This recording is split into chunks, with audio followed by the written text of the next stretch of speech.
Sometimes when I close my eyes, I can still see it. It's like a reoccurring dream.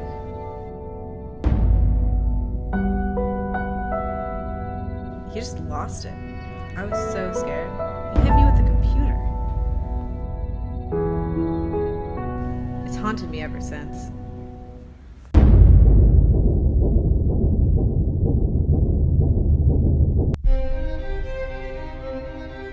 On May 23, 2008, employee Eric Pearson was making his daily commute to the Boston offices of the Kaiser Food Products Company. Just a regular Tuesday around noon, working so hard to meet these sales goals, and all I know is a computer comes flying at me. What took place that day would go on to be known as the incident. Still to this day, I don't really know what happened. Eric's been one of my top performers for the past 5 years, and this really just came out of nowhere. What happened with Eric was completely erratic and completely unprecedented. I really don't know why he did what he did, but this business is really tough and we're just trying to meet demands like we used to.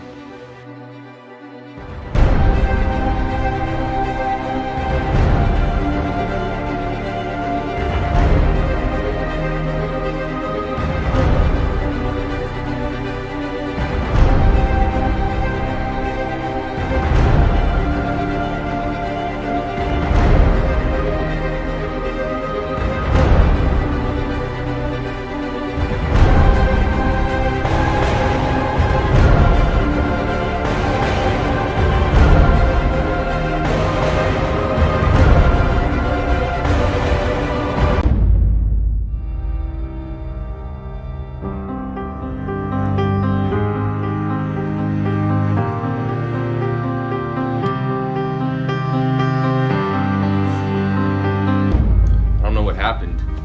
I just lost it. Hey, I understand where Eric's coming from. It can be a very demanding job at times, but hey, I also got demands I gotta meet. I got a boss looking over my shoulder 24/7. If I don't meet those demands, I'm in the hole. Kaiser's food company has been experiencing a steady decline for years now. People just aren't buying the same amount of baby food as they used to. There's so many different options in the market. In order to combat this decrease in demand, me and the other executives have really decided to increase our sales goals for the employees that are on the ground. And we really think that the higher these sales goals are, the better that our employees are going to perform. When it comes down to it, you really have to look at the organization and not the individuals. These kinds of super high expectations that the corporate sets on us, really anyone under that kind of pressure is going to crack. At this point, we really just need to sell, and there's no looking back. Once one sales goal is reached, it's on to the next one. I think the structure is really flawed and something definitely needs to change.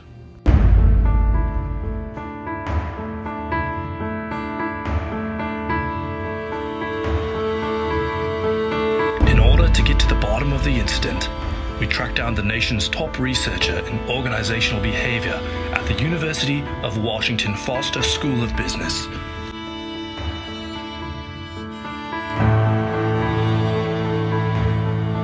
Dr. Stephen Long.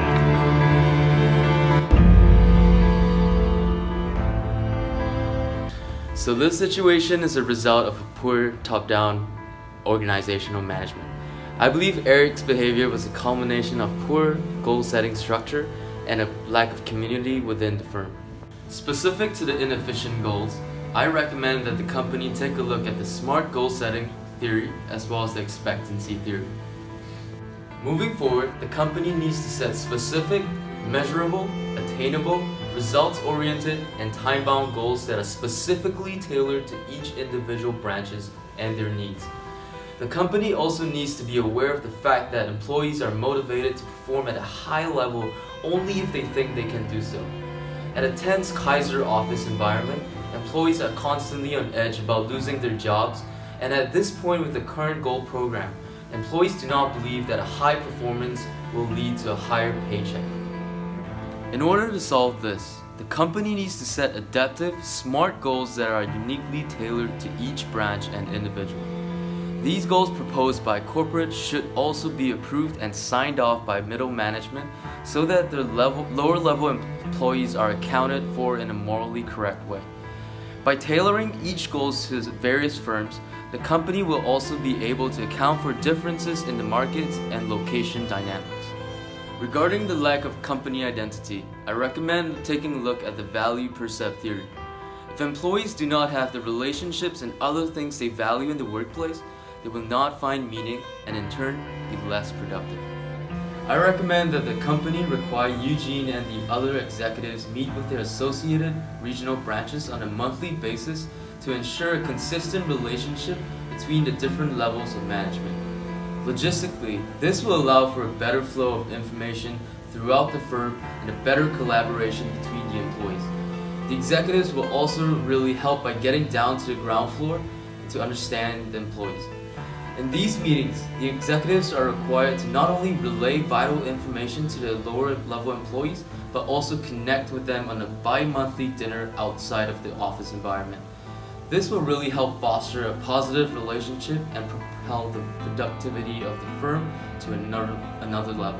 Additionally, I recommend the company requires sponsored events outside of the office to build up morale and the sense of family and community in the workplace. Each firm should be required to pick a charity that directly involves them and their respective communities. For example, the New Orleans office could focus on providing support for hurricanes. Each employee would be encouraged to participate in the community service together in order to build up the community outside and inside the office. Also, the company should get involved in recreational sports to really build up the sense of working together as a team, both socially and professionally.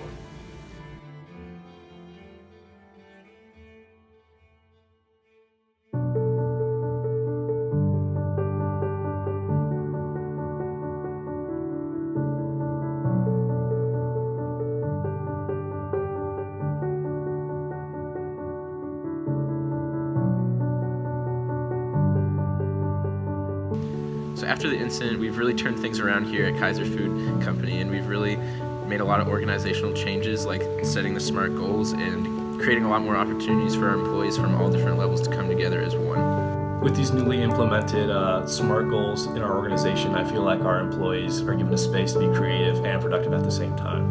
After the incident, I feel more support from my team, and we're better equipped to meet the new sales goals. Setting these SMART goals for each individual branch, tailoring them towards each other, has really gone a long way for us in terms of productivity and customer satisfaction, as well as employee satisfaction. Yeah, well, I may have gotten fired, but I heard the company's doing great now, and me, I'm on bigger and better things, baby.